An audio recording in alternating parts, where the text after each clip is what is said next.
Hello, model railroaders. I'm Hans Phalo, and this is how I build my N-scale railroad.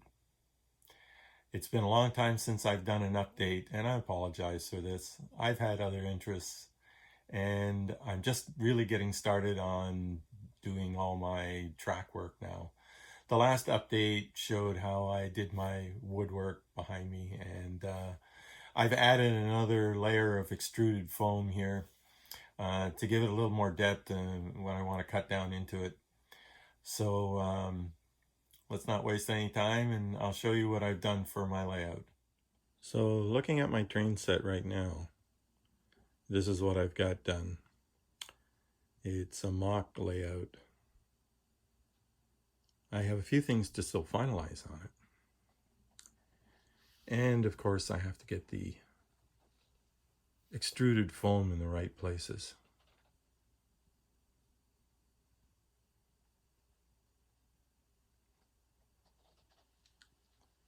So this is going to be a mountain area over here with a tunnel. That's the track that you see at the back is going to go through the tunnel. And there'll be a platform area with another station up here. Possibly. Now I still need a few more pieces of track. They're on their way from Credit Valley Railroad. And I have to extend this area by that one piece of wedged foam to the markers down below here. I made a mistake on the rise. It should have been a little different. I still have to fix that.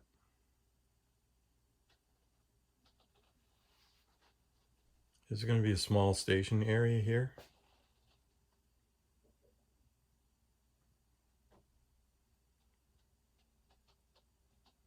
And this is going to be a yard.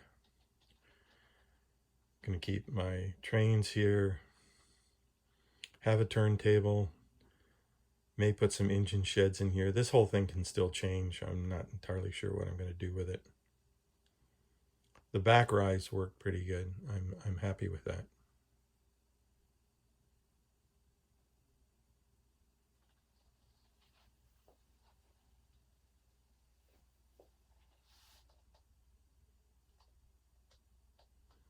Going to incorporate some of the 3D printed stuff that I've made.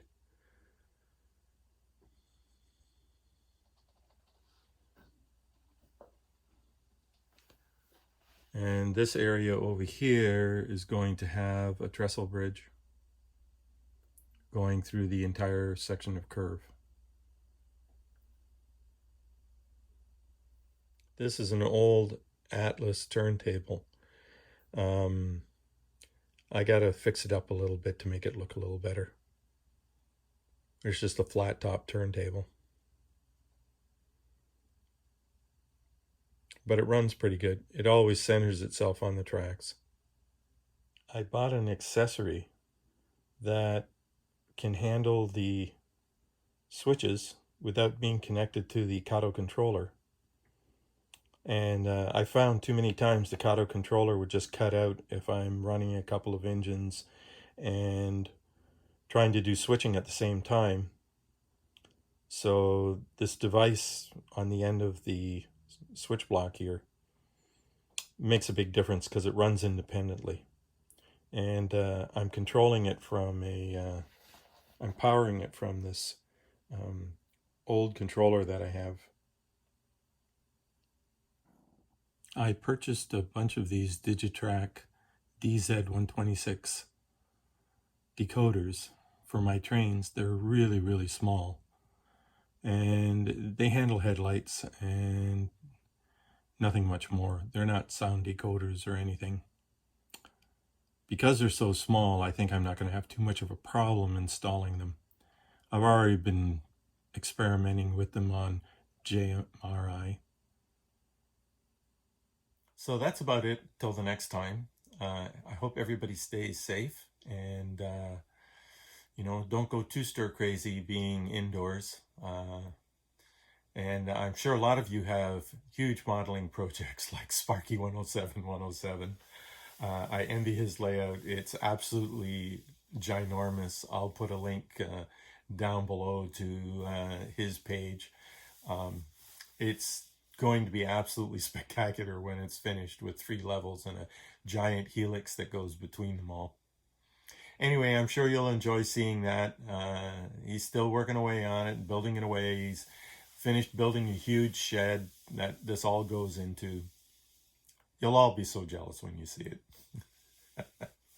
Anyway, until next time, stay safe, stay healthy, and I wish that to all your friends and family, and may we all get through this together. Bye for now, and happy modeling.